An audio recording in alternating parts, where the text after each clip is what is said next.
Guys, problems किसकी life में नहीं आती, सबकी लाइफ में आती हैं, लेकिन उनको फेस करने के तरीके की वजह से कोई आसमान पर है तो कोई जमीन पर, कोई अंबानी है तो कोई कुछ भी नहीं। चलो मैं इसको एक सिंपल एग्जांपल से समझाता हूं, जरा ध्यान से समझिएगा। क्या आपको पता है कि जब बारिश होती है तो जहां एक और सारे पक्षी अपने छिपने की जगह ढूंढ रहे होते हैं, वहीं पे बाज बादलों के ऊपर चला जाता है। अब देखिए, प्रॉब्लम सबके लिए सेम थी, लेकिन उसको सोल्व करने का नजरिया या तरीका अलग अलग था, और इसी वजह से बाज को किंग ऑफ बर्ड्स कहा जाता है। गाइस, मात्र 17 साल के हैदराबाद के सिद्धार्थ मंडल ने इतनी छोटी सी उम्र में कुछ ऐसा कर दिखाया है जिसे सुनने के बाद आप लोगों को भी प्राउड फील होगा। गाइस, सिद्धार्थ ने एक चप्पल बनाई है जिसे उसने इलेक्ट्रो शू का नाम दिया है।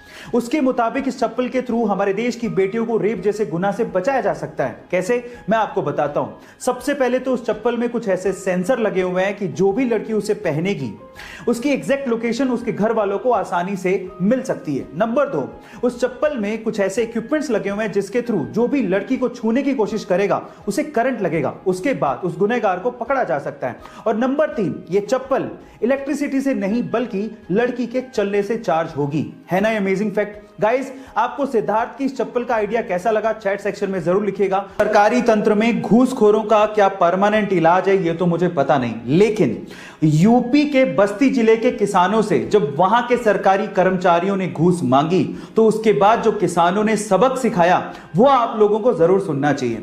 एक्चुअली वहां के सरकारी कर्मचारियों ने किसानों से घूस मांगा तो उसके बदले में किसानों ने एक बोरा लिया और उसमें 40 सांपों को भरा, और उसके बाद वही बोरा सरकारी कर्मचारियों के ऑफिस में छोड़ दिया और बाहर से ताला लगा दिया। आई थिंक इस इंसिडेंट के बाद सरकारी कर्मचारियों को अकल तो आ ही गई होगी। गाइस, इस इंसिडेंट पे आपको हो गए ना, घर पे रहते शायद इस 4 दीवारी में आप लोगों को घुटन महसूस हो रही होगी, लेकिन फिर भी हमें इस देश के लिए और हमारे फ्यूचर के लिए घर पे रहना है। चलिए आपकी घुटन को मुस्कुराहट में बदल देता हूं। एक गाना आप लोगों को रेकमेंड करता हूं, जरूर देखना। गाने का नाम है मुस्कुराएगा इंडिया, जिसे विशाल मिश्रा ने अपनी खूबसूरत आवाज में गाया है। इस गाने में अक्षय कुमार, टाइगर श्रॉफ, कार्तिक आर्यन, भूमि, तापसी जैसे स्टार्स ने फीचर किया है, और इस गाने को हमारे प्रधानमंत्री ने भी शेयर किया है। जो साथ दे दे सारा इंडिया, फिर मुस्कुराएगा इंडिया, फिर जीत जाएगा इंडिया। गाइस, आप लोग याद रखिए, ये देश है तो हम हैं, इसीलिए घर बैठो इंडिया, सपोर्ट करो इंडिया।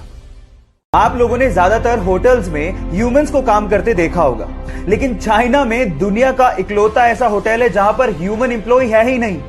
तो वहां काम कैसे होता है? वहां काम होता है रोबोट्स के द्वारा, छोटे से लेके बड़े काम तक, रिसेप्शन से लेके रसोई में खाना बनाने तक और उसे परोसने से लेके सफाई तक का काम रोबोट करते हैं, और इन सारे रोबोट्स को एक सेंट्रल कंप्यूटर कंट्रोल करता है। वहां पर रूम को खोलने के लिए फेस लॉकिंग सिस्टम लगा हुआ है। गाइस, इस पूरे होटल को चाइना की अलीबाबा कंपनी ने बनाया और इसका नाम है फ्लाइजू। ऐसी टेक्नोलॉजी, ओह माय गॉड, मैंने तो पहले कभी नहीं देखी। इस दुनिया में बहुत सी ऐसी खूबसूरत चीजें हैं जिसे हमें मरने से पहले जरूर देखना चाहिए।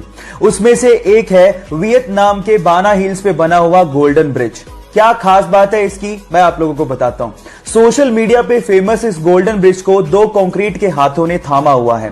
पूरा का पूरा ब्रिज इन हाथों पे टिका हुआ है और लोग इसे ईश्वरीय हाथों का दर्जा दे रहे हैं। अभी तो हम लोग कहीं जा नहीं सकते, लेकिन जब ये कोरोना का संकट खत्म होगा तो मैं जरूर वियतनाम जाके इसे एक्सप्लोर करना चाहूंगा। आप लोग कहां जाना चाहेंगे जरूर लिखिएगा।